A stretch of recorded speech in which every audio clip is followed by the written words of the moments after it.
If you're like me and wellness is a part of your daily goal, then eating healthy is everything. But sometimes I don't have the time to run to the grocery store and meal prep. That's where Factor comes in. It's America's #1 ready-to-eat meal kit. Factor can help you fuel up fast with meals that are delivered straight to your door and are ready in just 2 minutes. They have calorie-conscious options ahead of summer with about 550 calories or less per serving. Or if adding protein is your goal, and that's important for us postmenopausal ladies, then try their Protein Plus meals with 30 grams of protein or more per serving. They also have keto, vegan, and veggie. This May, get Factor and enjoy clean eating without the hassle. Order, receive, and ready in 2 minutes. Look at you. Head to factormeals.com/Dominique50 and use code Dominique50 to get 50% off your first box. That's code Dominique50 at factormeals.com/Dominique50 to get 50% off your first box.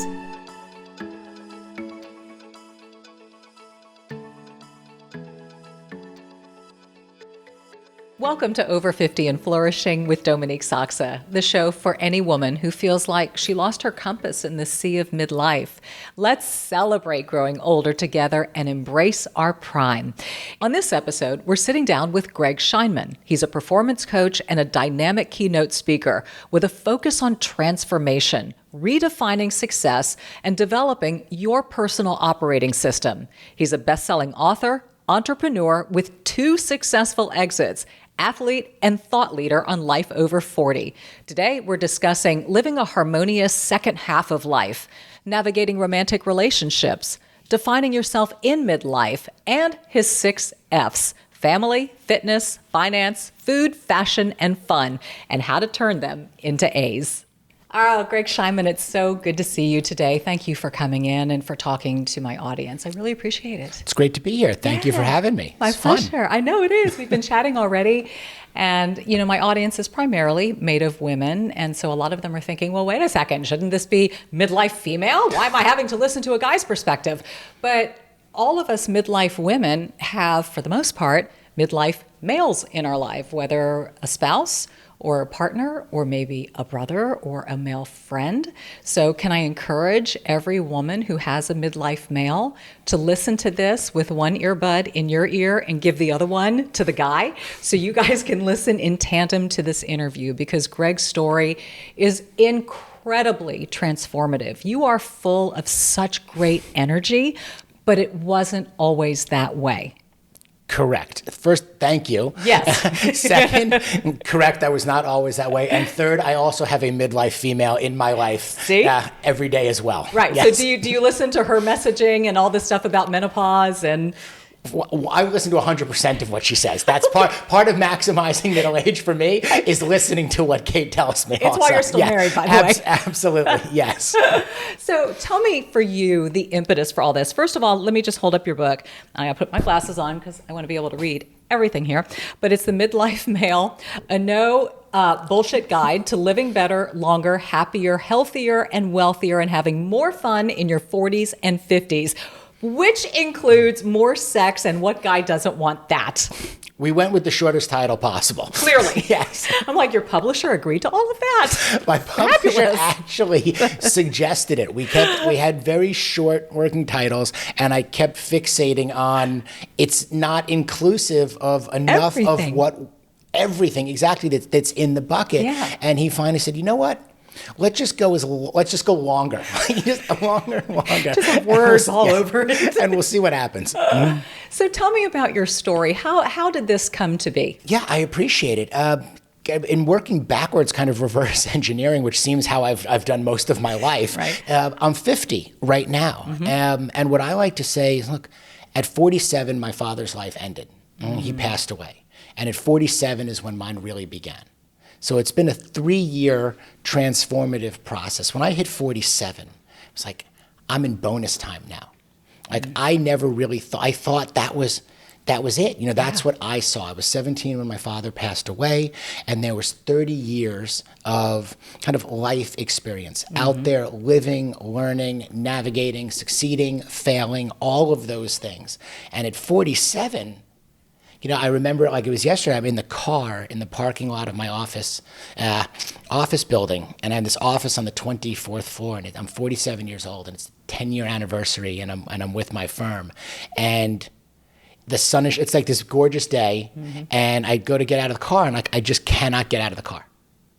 I had like the complete and utter breakdown. Like here I am, I'm at 47 years old. Like, is this what my life has become? From the outside looking in, this is what success is supposed to look like. I'm a partner in this firm. I'm married. I have 2 amazing children, and I've got this multi-million-dollar book of business, and I cannot walk inside. Why? Why do you think that was? I just felt mediocre. That's the word I kept coming up with. That is this it? Is that like the City Slickers moment? Is this the best I'm ever going to look, the best I'm ever going to feel, the best I'm ever going to do? And you know what? It's not that great. And my dad was dead at this time. And if I don't do something differently, then I'm just squandering all this bonus time that he never had. That's a good way to look at it.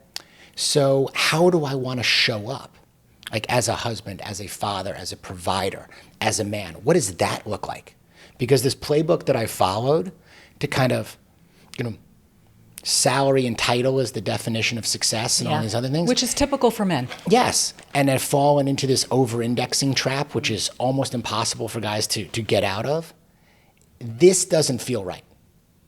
This doesn't feel like enough. This is not what success really looks like. So how do I reframe this? How do I redefine it? And I didn't know. So how did you? Like, yeah. So $10,000 question. Yeah, multi-million-dollar question. Also for all of us in a lot of ways, because as we talked about, everything comes at a cost. So one thing I've always been actually pretty good at is if you don't know the answers to the questions, start asking the right people the right questions. And that's what I did there. I said, okay, I cannot quit this job. Like here's some other non-negotiables. I cannot quit this job. I have equity in this firm. I have bills to pay, responsibilities, tuitions, cars, houses. Like, yes, that's a thing in midlife. It's a real thing. So regardless of how mediocre I may feel and not be able to get out of the car, you better, get out of the car, and you better put on a happy face, and you better continue to do your job. But in the meantime, let's plan. Let's think about how to do things differently. So I took that good, hard, long, naked look in the mirror and said, okay, who can I start asking? What's important to me? Rule number 1, knowing what's important is what's most important. And I felt like I had lost that. Yeah. So I came up with what's important to me. Family's important. That's number 1. Okay, fitness is important to me. That's really health. That's number 2. Okay, finance is important to me. But what does that really mean? Right. Like, okay, I want to have enough money to do what I want to do, when I want to do it, with who I want to do it for as long as I want to do it. Okay, so that looks different for everybody. But I had a good idea of what that meant, for me. Food's important to me. Like, love food, nutrition. Again, styles of fashion's important to me. But that's about confidence and personal brand and how you feel. And I was wearing clothes I didn't like to impress people I didn't like, and then fun is super. And I wasn't having enough of it, and I wasn't having the right kind. So these 6 F's became my metric for success. It replaced salary and title. And I said, okay, how do I start turning these F's into A's? What does that look like? Yeah. To have a much more holistic, well-rounded, harmonious, and I don't love the word balance, but harmonious way of living that helps me in all these areas. And then since I didn't know how to do that, that's when I started my podcast back then. Right. I said, okay, I don't have to be the first one in, don't have to be the last one to leave. I can kind of come and go as I please at this job. All I have to do is not totally rock the boat, maintain my book of business. But I can rock the boat a little. But I can start the side hustle. I was always rocking the boat. I was definitely the outlier at the whole firm. So I like you. But I could start this side hustle, basically. Yes. And that's really what I did. Is I started the podcast, which was originally just there was no Midlife Male back then. Yep. And I started interviewing guys in all of these areas. I started reaching out and saying, look, I want to have these conversations. Entrepreneurs, risk takers, bring other guys in that were interesting, inspiring to me under these categories. So That's what I did. Guys that were fashion and style experts. And I brought Tom Brady's stylist on because I wanted to learn how to dress from him. And James Beard award-winning chefs, guys like Seamus Mullen, started saying yes to me and coming on the podcast and teaching me about how to eat and nutrition. And fitness experts are always willing to talk to you about They're lined up. Yep, lined up. How to get into the best shape of your life. Yes. And then marriage experts about how to be better husbands. And then, psychologists and everything about how to be a better parent and all of these things that I also never had an opportunity to learn from my own dad and wasn't great about getting mentorship along the way. And I was that guy who thought he had to push the boulder uphill all by himself, for all of these years. And I said, you know what? We can do this differently. If what I'm doing is not really working, I can start doing the opposite. I could start asking myself better questions and start and making better choices each day. So what is the first thing you ask a man to do in your book? Yeah, I think it is. It's back to rule number one. Knowing what's important is what's most important. Let's take a step back. And let's really think about what's important to you. What are your values?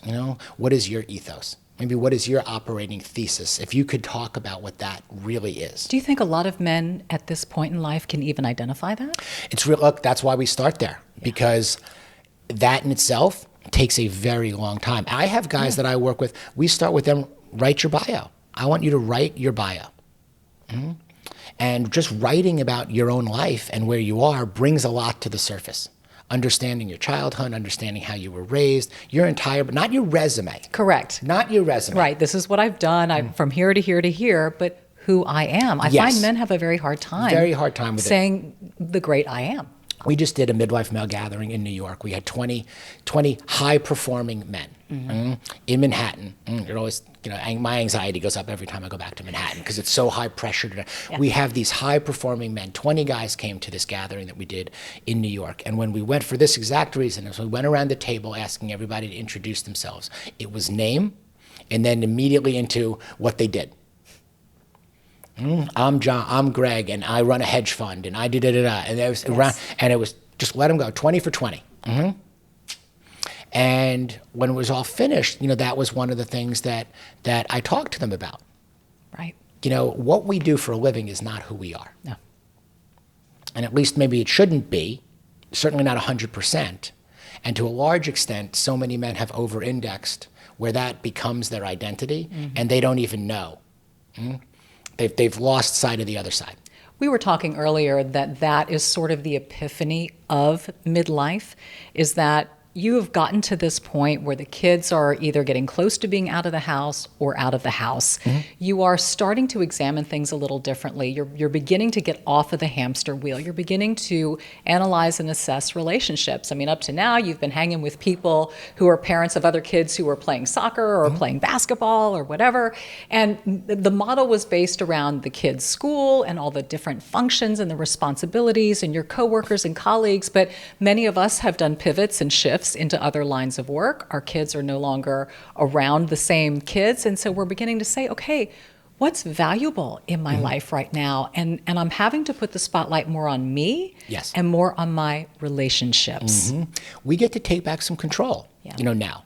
Maybe we could offer that maybe we shouldn't have lost in the first place. Right. Let's hold on to that thought because I really want to do a deep dive on taking back control and really getting to the heart of the matter because I think, and I'm personally discovering that relationships are one of the most important things at this time of our lives. So you're listening to Greg Scheinman. He is an author and a life coach, and you're watching and listening to Over 50 and Flourishing. We'll be right back.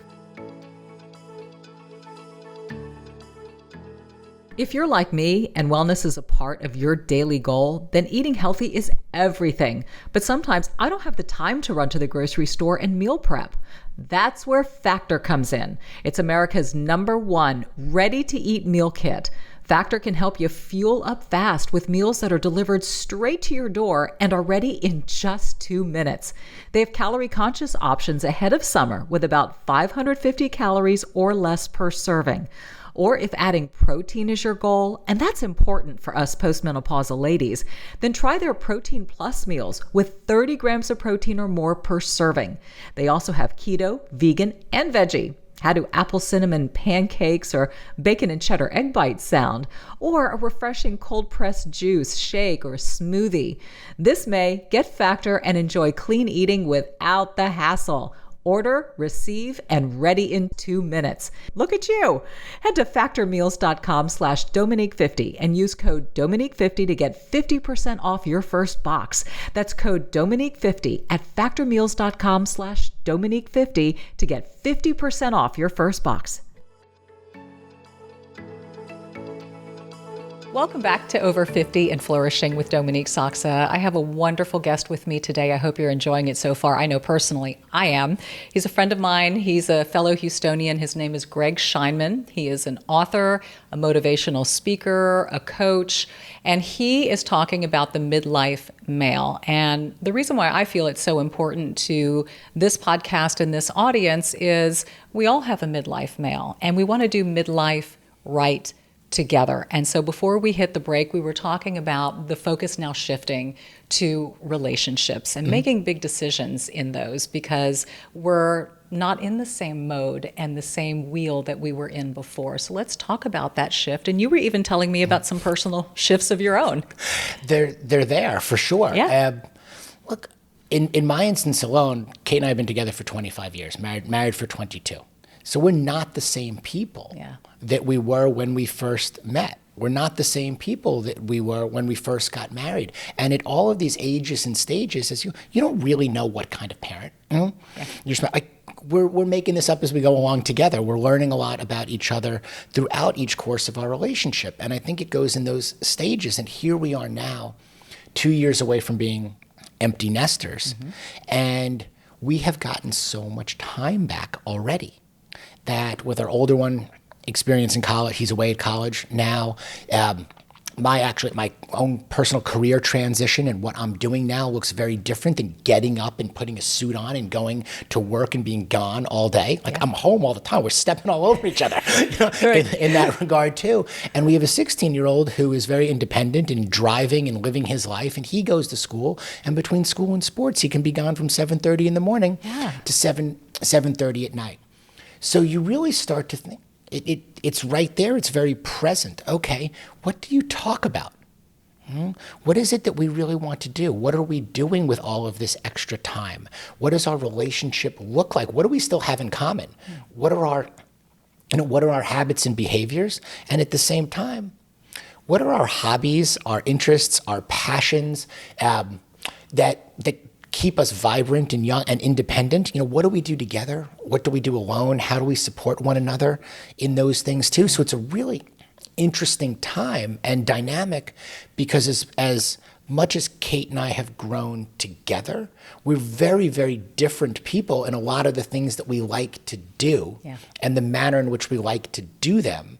So developing that rhythm and cadence and appreciation, I think, and empathy and support for the independence also is great. It's, going out, doing your thing, and coming back together, and connecting and communicating and talking about it, but respecting that too. And I think as long, again, as we talked about harmony, as long as that's in harmony, and I think both individuals' needs are being met, there is that harmony of, okay, what you like to do, what I like to do, what we like to do. Yes. And how does and they're all independent, by the way, and they should be. You should have your space to do you. She should have her space to do her, and then you do we. 100%. Yeah.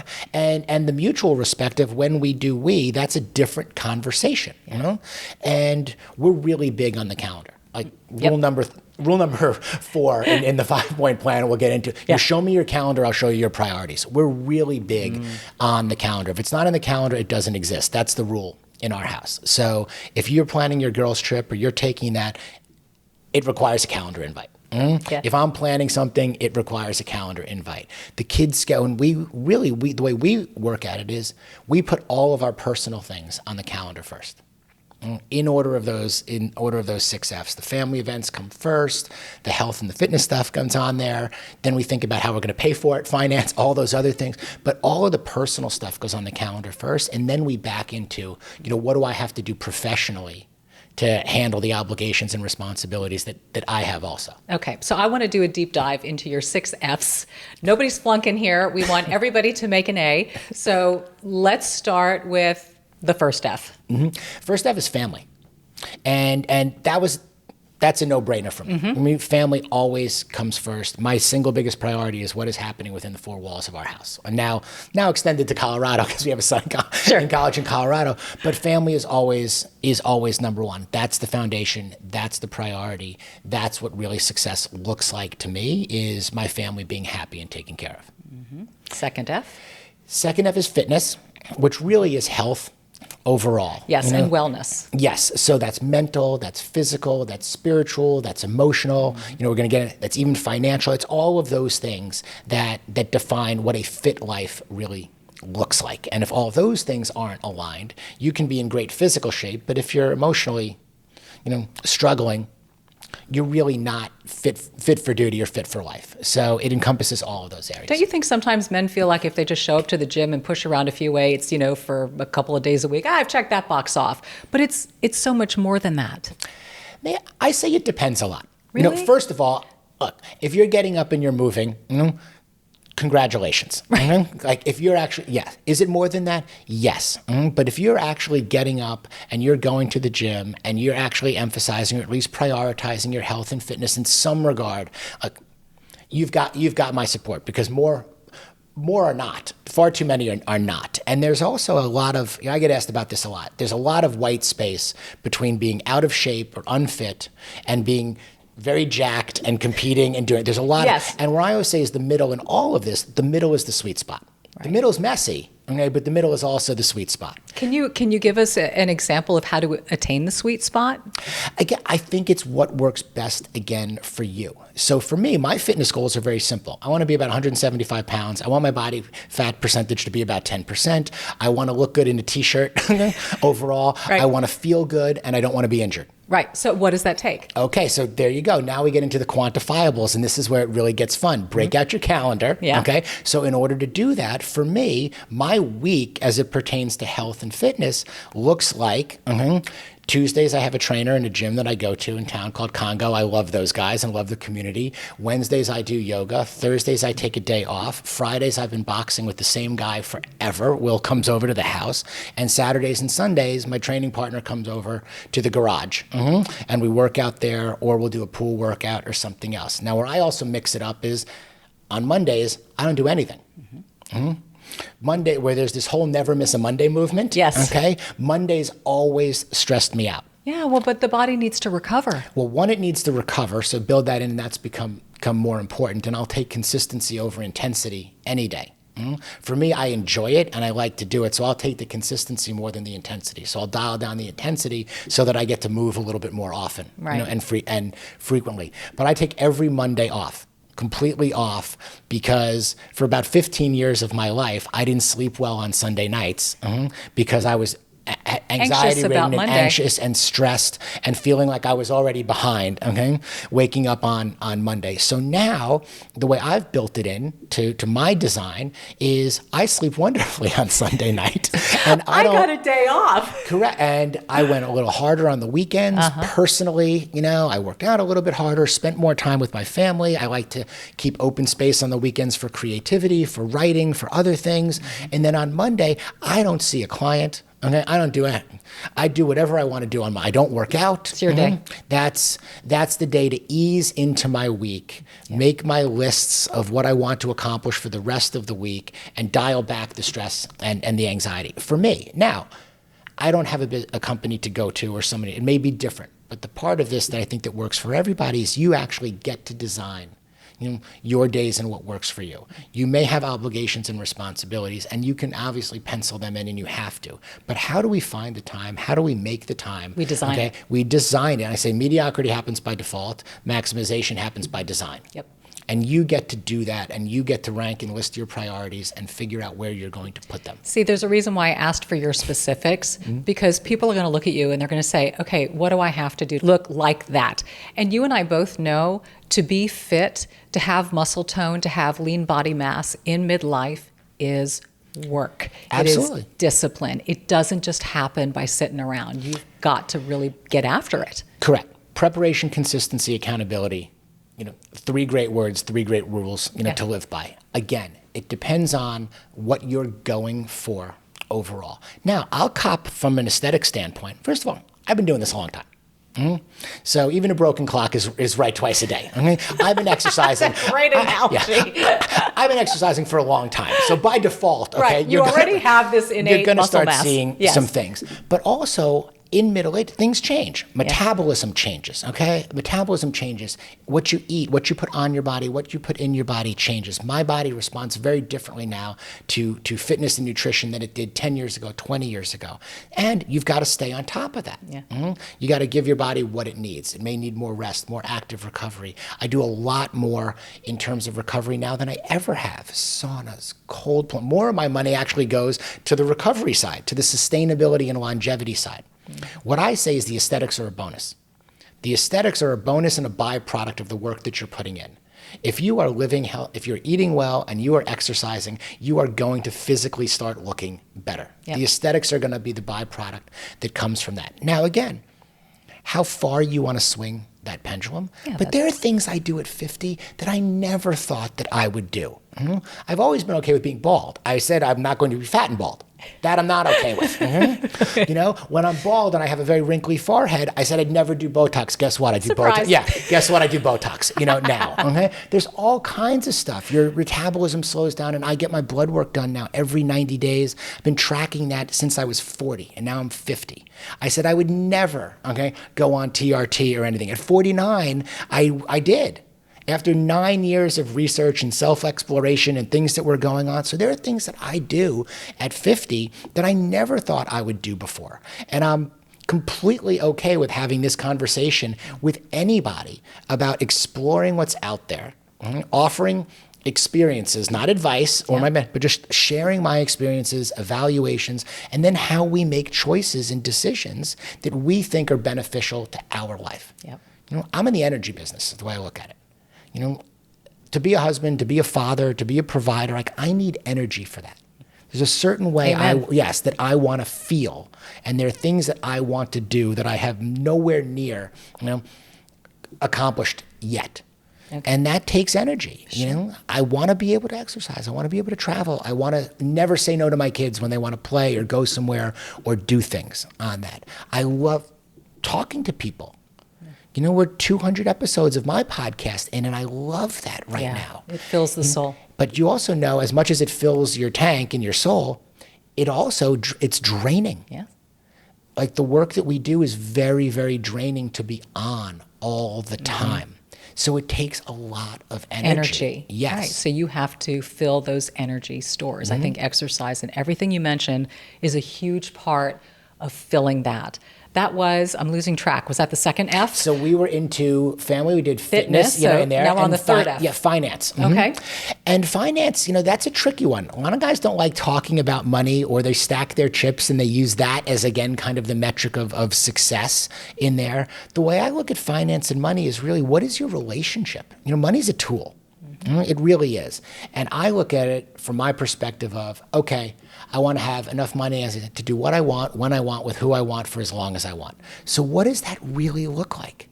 We're not big house people. We're not super fancy car people. I was raised, where, quite frankly, there was nowhere to go but down. And I can tell you that the money doesn't buy happiness. Yep. I can also tell you that if you're a genuinely and generally happy person, it can buy you a lot of happy experiences and a lot of happy moments. And I like it. Trust me, I do. I care a lot about quality and having the resources to do things the way we want to do it, but it's not everything.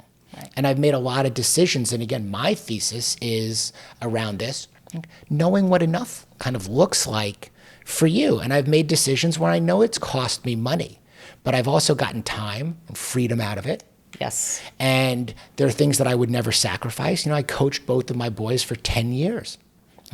Every season. rotating back and forth. And I know that cost me equity in our firm, that cost me bonuses, that cost me, money in there, but I was willing to make that trade. Well, you made a decision that what you gave up had lesser value than what you were gaining. Correct. And that's an important decision to make, but it takes time and reflection, doesn't it? And that's hard for a guy because men define themselves oftentimes by what they do and internally how much they make by what they do. Absolutely. Now, remember, I was kind of running a bit of a different race. I was racing a 47. Yeah. That was the proverbial finish line and what happens then. So I wasn't going to miss moments or didn't want to miss moments. So I made a lot of poor choices there too, by standing on my own soapbox about what I was not going to miss and what I was going to do. And in retrospect, hindsight being 20/20, and I said, okay, don't look back. We're not going that way. Yeah. But I could have made some better decisions that would have put more money in our pocket and would have extended our runway as a family. And I would have missed a game or whatever it was, but you do the best you can at the time that you're going through those situations. So I just see, finance, it's more than just the monetary, it's more than just the money. It's, again, your relationship with what wealth really looks like and how to utilize that tool to the best advantage you can. And the importance to plan. I think planning and having an exit strategy is very important. Not to be extreme with it, but not to be reckless with it either. Well, look, responsibility. I mean, I spent almost 15 years in the insurance and risk management business. That's a story in itself over there. But you'd also be surprised, authenticity plays a role in this, and keeping up with the Joneses and appearances and all of those things. I can tell you how many guys I know that are driving $70,000 cars, living in $1 million houses, wearing gold Rolexes, going out with their biking groups on Sundays on $10,000 bikes, have families, everything, don't have any life insurance. Yeah. Don't have any disability insurance, aren't planning, like you said. Yes. Because it's not going to happen to me. Mm-hmm. I got time for that. Or the life insurance premium money is being spent every weekend at a table for 10 at some benefit to a charity that they really don't care about, and their charity responsibility is at home.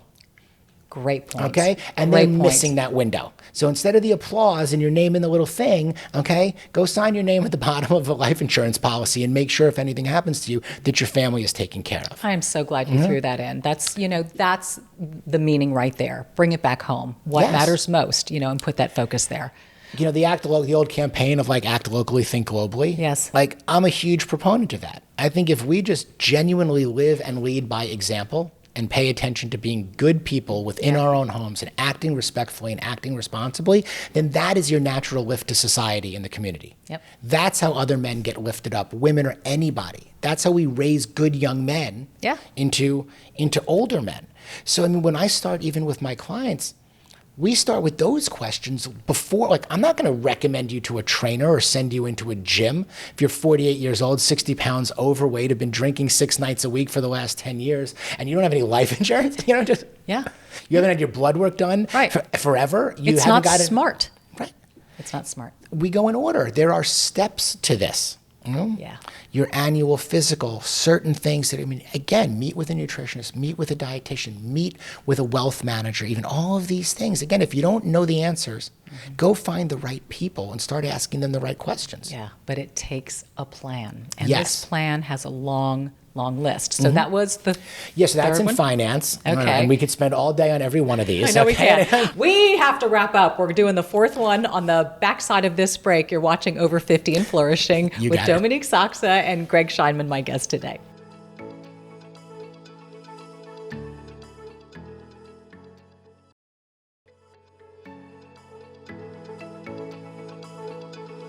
Welcome back, Over 50 and Flourishing with Dominique Sachse. My guest today is Greg Scheinman. He is the author of Midlife Male. For all my midlife ladies, this show is for you and your significant other, because we're making sure while you're taking care of you and living your best in midlife, they're doing the same. Greg Scheinman has an incredible plan and program to make that happen. We've been flushing out your 7 Fs. 6. So I'm like, you better come up with a 7th by the end of this show. We'll give you the 7th, okay? Okay. So we just finished the 3rd, which was finance. Now we're on to the 4th, and you say that's food. That is food, which really is nutrition. Yeah. As I lined them all in Fs, there's a little bit more depth to each one. And really, it's your relationship, again, with food and nutrition, and what you put in your body is important.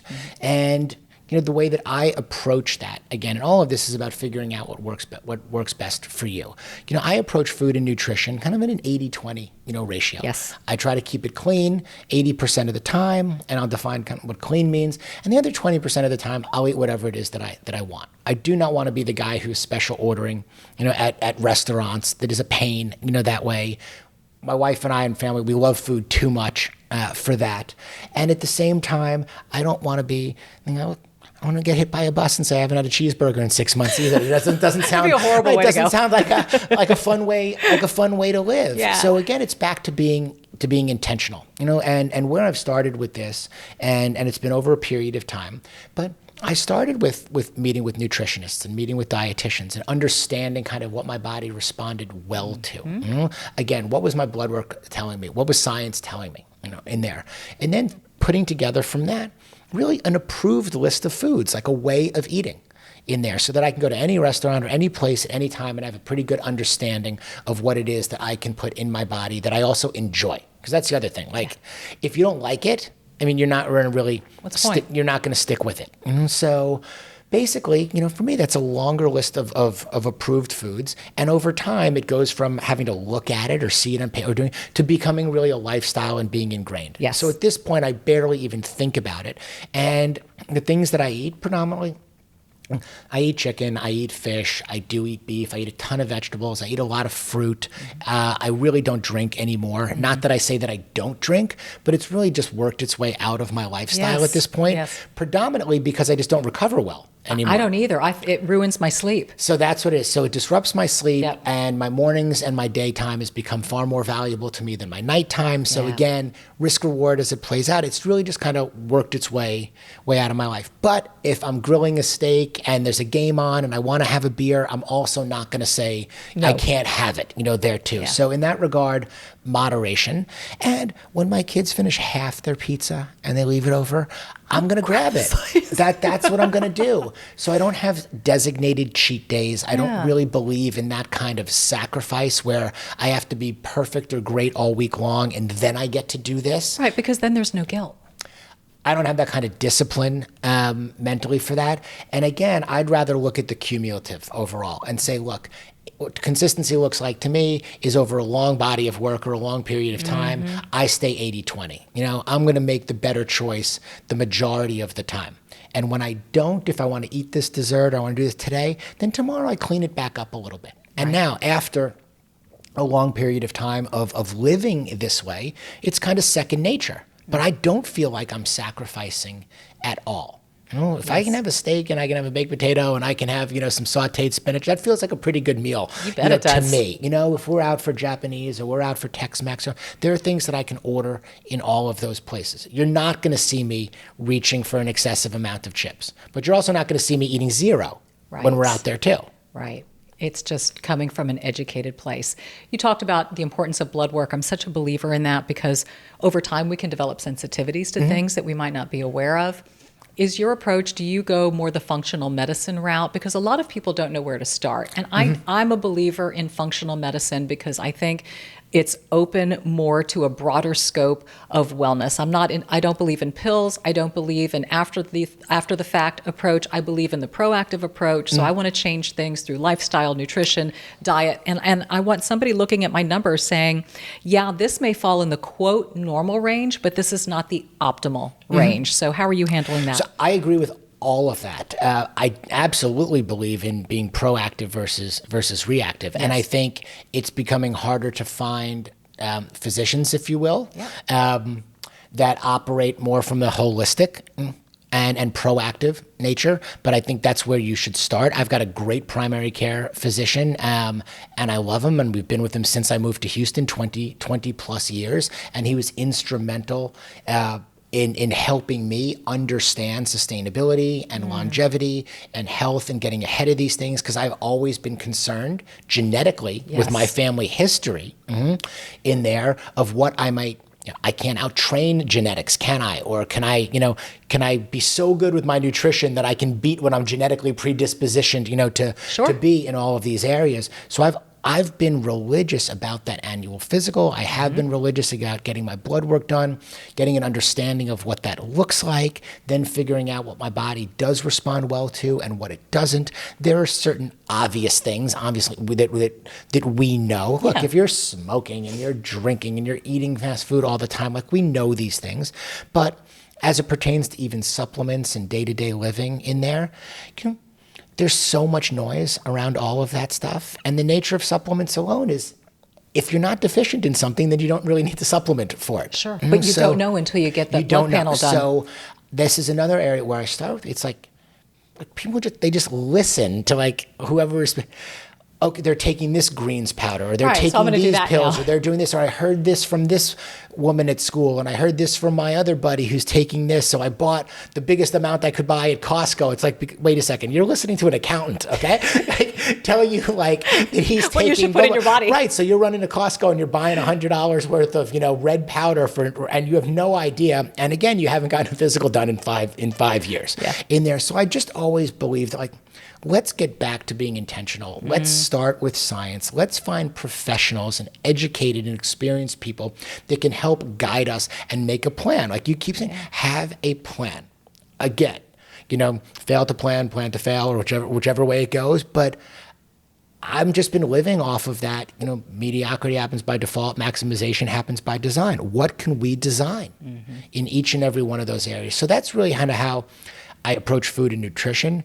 Kate eats differently than I do. Our boys don't eat that well at all. You're lucky just to get them to eat something besides ramen. And I just think, again, you try to live and lead by example. Yes. And everyone will find their path. Their way over time. I agree with that. Okay, so 4 was food, right? Now we're at fashion. Oh. Number 5. Well, we can just spend an hour here. All right, let's go, Greg. We can hang out. And this one I get asked about a lot, like fashion. Like how did that get in the equation? You're a guy, okay, and fashion and everything. And what I really mean by fashion, first of all, I think style is important. I agree. I think how you perceive yourself and how you're perceived by others is important. Now, whether you are out in the public eye, or not, any way you slice it, people make assumptions and judgments. No matter, keep reading the 4 agreements, and no matter what, you'll still make assumptions and judgments, no matter how hard you try. I wholeheartedly agree. You'll try not to. So I do think it's important. I don't think it's about being on the cover of GQ or Esquire as a guy, but I do think it's about, again, having pride in yourself, having self-confidence, finding things that feel good for you, that feel like you, that feel authentic, that you feel good in and you're wearing. Yeah. And I think that's really what it's about, that we do all have a personal brand, whether we are seeking followers or validation or not. Right. We're just walking around. It should come from inside first. Yes, that's where the authenticity comes into play. And for some guys, that might be a power suit. Look, I had to wear suits for years. I have never felt comfortable. Actually, I don't mind suits. I mind ties. Yeah. I had to wear the sheath dress forever. The minute I left that job, they all got donated. Yes. It's like, get them out of my closet. So, I always felt I had severe imposter syndrome in a suit and tie. I'm walking into this building and I've got my tie on and a suit, and I'm like, it's not who I am. This does not feel right at all. And at the same time, I think some of my business partners, I think they slept in a suit. It worked for them. That was their power in there. So wherever you feel most confident, and it extends to all areas of life, whether you want to have a uniform. Some guys want to keep it simple and have a uniform. Whether you find certain colors that work well for you, whether it's jeans and T-shirts, whatever it may be, it is about fit, and it is about feel, and it is about confidence. It's not about spending a lot of money in brands or anything like that. Again, it's about having your thesis for how you want to look and feel. And that, again, is physical, emotional, spiritual, financial. All of these things are tied into every one of these F's also. I feel stronger going to the gym in all black roan. Okay, I'm with you. So that's what I wear. Right. Okay? I want things that make me feel powerful. I schedule my hardest and most difficult meetings always right after I work out, and I try to take them when I'm in my gym clothes still, because you're not going to beat me at that time. That's when I'm at my best. That's when I'm at my strongest. That's when my confidence level is. So all these things are tied together. And now today we can do that more than ever. Yeah. Yeah, 2020 kind of changed the whole modality of how we dress and what we need to do to present, which I'm grateful for. I think it loosened the reins and it allowed far more opportunity for people to feel more authentic. We got away from this, what defines work clothing now, Yes. to be respectable. Exactly. And it's more the norm. And I, again, want people to see me for exactly who I am. And I'm fortunate now that I'm able to do that. So I don't have an issue hopping on a Zoom call with somebody, still in my workout clothes, Yes. From there. Now, they're good looking workout clothes. And I appreciate the support from Roan. Thank you guys very much for that. Point is, it's not a surprise. Yeah. And I think a lot of this, again, with authenticity is it's not a surprise to see you acting a certain way, dressing a certain way, looking a certain way. It shouldn't surprise any of my clients, anybody that knows me. It's really me. I train. Yeah. It's not a surprise what I order when we go out. I'm actually really living my message, and what I want people to know is that you can live yours too. What would be surprising is if I didn't look like I cared. If I'm saying Right. Well, then you're not reflecting your message. Correct. Or, if I hop on a Zoom call and light up a cigarette, that should shock somebody, Like that's nowhere near like Hold up a margarita. Correct. Yes. So, this is who we are. This is what we do. This is how we act. And all those things kind of make sense. And I think because of that, we attract and repel what we actually deserve and what it is that we really want. 100%. I totally believe in the law of attraction and what you put out in every way, in every area of your life, and including what you speak and how is what you're going to receive in return. I used to say, and I still say it because I lived it for a while, it's like chasing authenticity where authenticity does not exist. It's exhausting. That's right. And I can tell you that's what led to the day in the car, on the 10-year anniversary. Like, you can't sustain that. That's right. And I'm not, again, advocating quit your job, follow your passion, throw caution, everything else. Yeah. But I am saying there are ways to live authentically within whatever your circumstances and situations are. Yeah. Those are the either defeat or defining moments. I feel like we're running out of F's. We're down to the last one. We're into fun. We can have fun now. Oh, good. Okay, Yes. fun. This was another one I caught a lot of flack for and wavered on including this. And isn't that a shame because women prioritize fun way higher? I would put that if I had the list of F's, I think fun would at least be mid-top. I think women are more inclined to prioritize it and Yeah. be comfortable saying it. You're I right. think with men, there's a connotation that, at least this is what I wrestle with, it sounds juvenile. It could be immature. It could be fun, like I'm a man. What I'm supposed to be doing, and especially in midlife, is I'm supposed to be managing my responsibilities, my obligations, doing like man things. Yeah, Like, still on the hamster wheel. yes, where does fun fit in?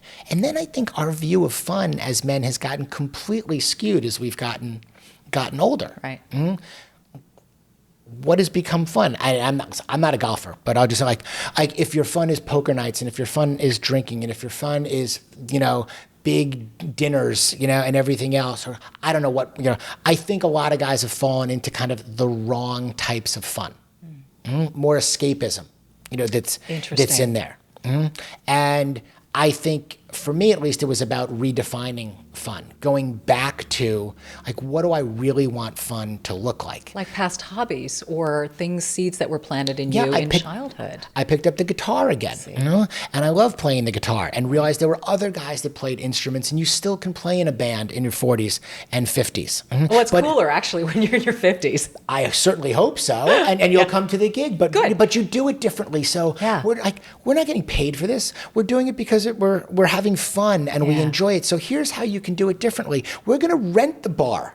And we're going to invite our friends, and because you know what? We have the time and we have the money and we're at the stage of our life. We're going to do it, and we're going to play what we want to play, the way we want to. So again, you just have more control. Fun could have looked like, and for a while it did. You can head off to Vegas and you can have, a debaucherous weekend in Vegas, and you get back on the plane and you need a vacation from your vacation, and you're not showing up well. Or it can look like, by the way, I finally realized, like, they have incredible spas. Look at me. I love a deep tissue. Right. They have great, I'm super spoiled like this. They have great shows. And I rented a sports car the last time I was there and went out to like Red Rocks in the valley, and there's hiking and there's all this. Like, there's so much more than drinking yourself into a stupor and sitting in the casino.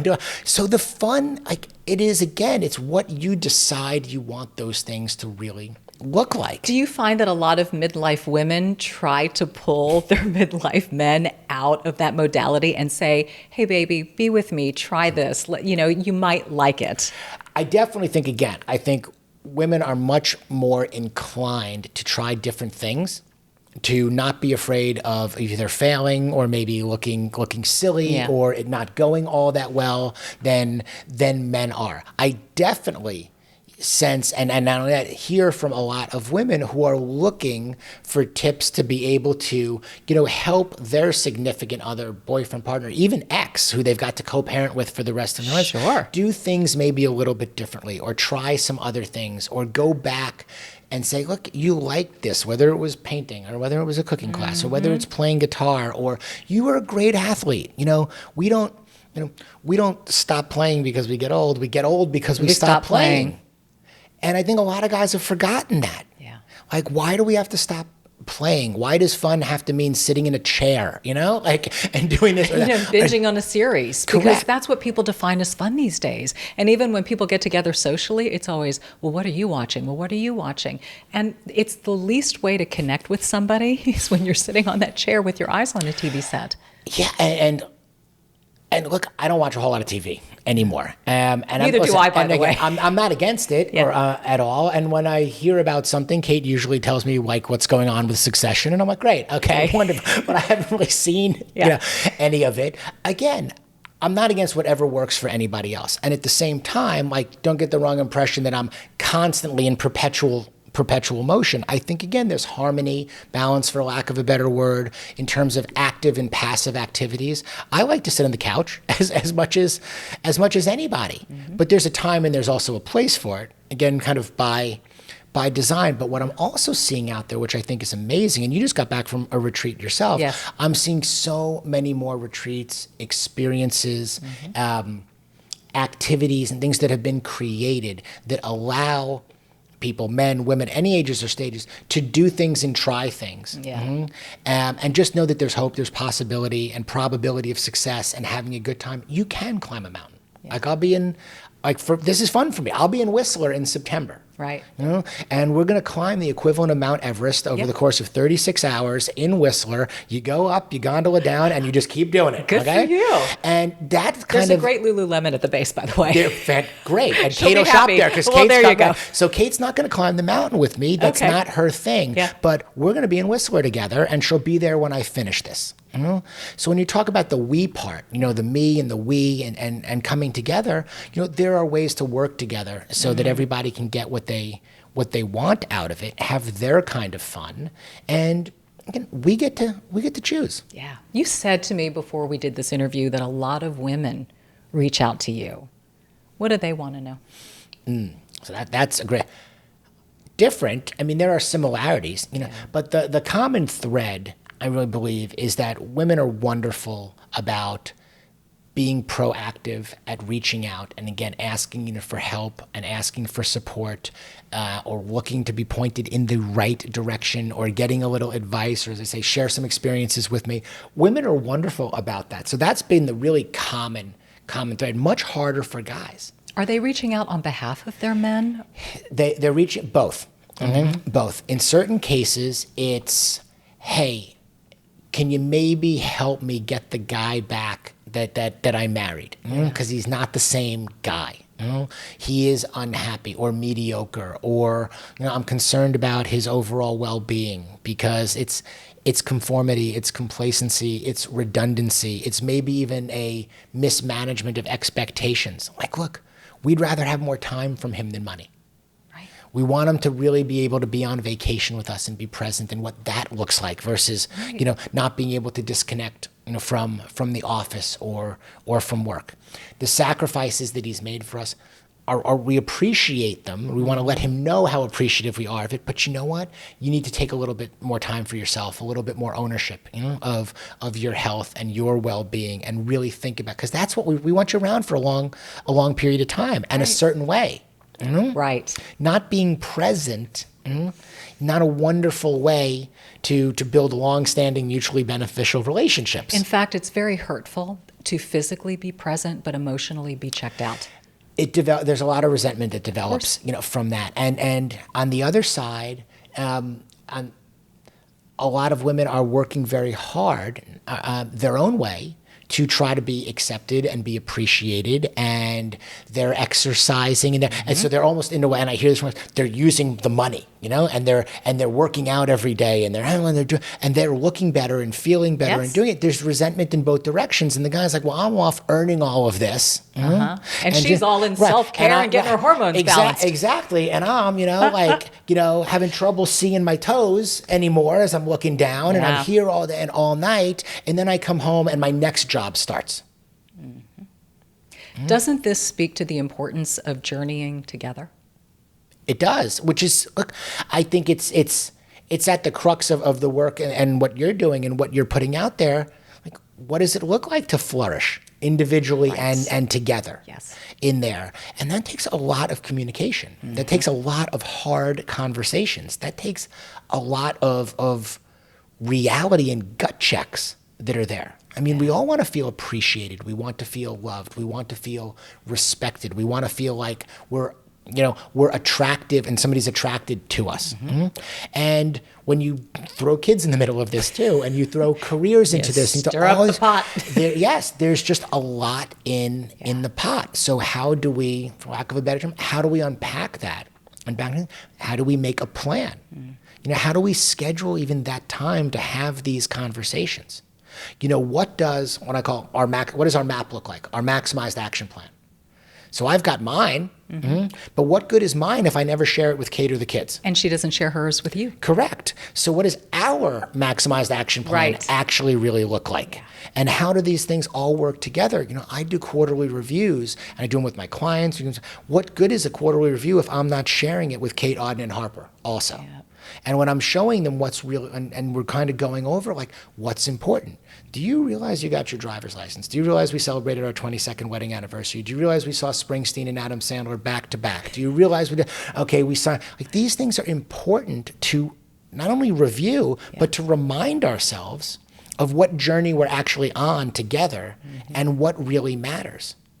And you're going to layer all these things in, the time, the resources, the financial aspects of it, all of these, it's all connected. I don't think any one of them are separate. Yes. And then I'll finish that it's not about being a straight A student and turning all of your F's into A's. Perfection is not the goal. No. But it is about having a cumulative GPA that you are proud of. Correct.